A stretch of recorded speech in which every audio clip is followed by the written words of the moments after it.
তোমরা কি আমরা কালারটা শুধু তোমরা লক্ষ্য করছো কি? দেখো ভাই কতটা পরিমাণে অ্যাগ্রেসিভ, শুধু তোমরা একবার দেখো। ফিরে আসলাম কিন্তু আরো একটা ইন্টারেস্টিং ভিডিও নিয়ে। আজকের ভিডিওটা হচ্ছে আমি কিন্তু আমার বেটা ট্যাঙ্কের মধ্যে কি কি ডেকোরেট করব সেগুলি শেয়ার করব আমি তোমাদের সাথে, ঠিক আছে? প্রথমে কিন্তু আমাকে আমার ট্যাঙ্কটা পরিষ্কার করতে হবে, কারণ ভাই 5 দিন ওই বেটা ট্যাঙ্কের মধ্যে কিন্তু কোনো রকম কিন্তু ফিল্টার নেই, ঠিক আছে? প্রায় কিন্তু 5 দিন হয়ে গেছে আমি কিন্তু ওয়াটার চেঞ্জ করিনি। সো আজকে কিন্তু ওয়াটার চেঞ্জ করতে হবে, আজকে কিন্তু সেগুলোই শেয়ার করবো আমি তোমাদের সাথে, ঠিক আছে?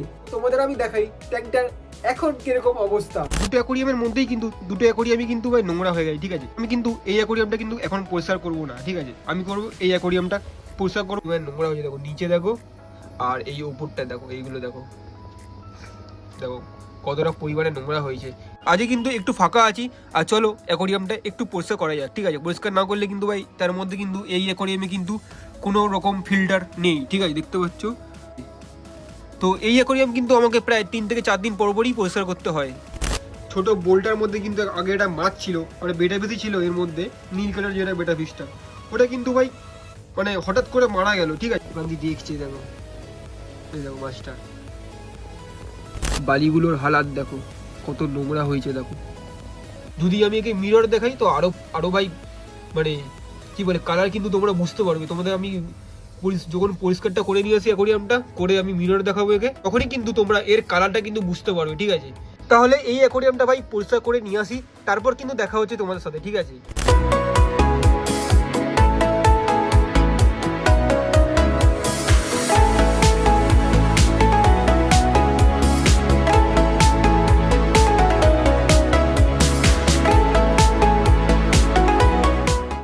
অ্যাকোরিয়াম কিন্তু পরিষ্কার করে নিয়েছি, আর ভাই দেখো কতটা সুন্দর লাগে দেখতে, ঠিক আছে? কয়েকটা বাদাম পাতাও রেখেছি এখানে, দেখো ভাই আগের চেয়ে কতটা পরিমাণে কিন্তু অ্যাক্টিভ হয়েছে, ঠিক আছে?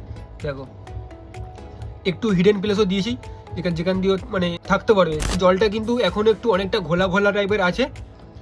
কিছু ঘন্টা পরে কিন্তু যখন জলটার নোংরাগুলো বা জলের মধ্যে যেগুলো দানা দানা আছে সেগুলো কিন্তু যখন থিতিয়ে যাবে নিচে, তখনই কিন্তু জলটা পরিষ্কার হবে। কারণ কিন্তু ভাই এখানে কিন্তু কোনো রকম ফিল্টার নেই যে ওরা তাড়াতাড়ি পরিষ্কার করে দেবে।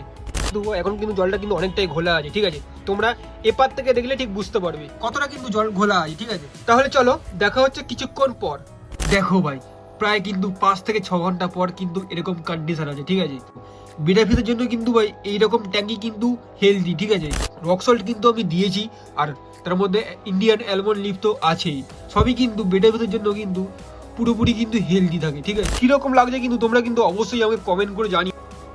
এই মিররটা আমি একবার সামনে দিই, তবে তোমরা বুঝতে পারবে ভালো করে। যখন অ্যাগ্রেসিভ ভাবে দেখে তখন তোমরা কালারটা আরো ভালো বুঝতে পারবে, ঠিক আছে? এবার দেখো ভাই, দেখো এবারে দেখো, তোমরা বুঝতে পারবে কালারটা, শুধু তোমরা দেখো একবার।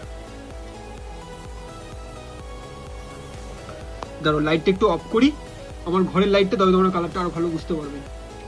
এবার দেখো, দেখো ভাই বুঝছো কতটা অ্যাগ্রেসিভ হয়ে গেছে ভাই। দেখো দেখো ভাই কতটা পরিমাণে অ্যাগ্রেসিভ, শুধু তোমরা একবার দেখো।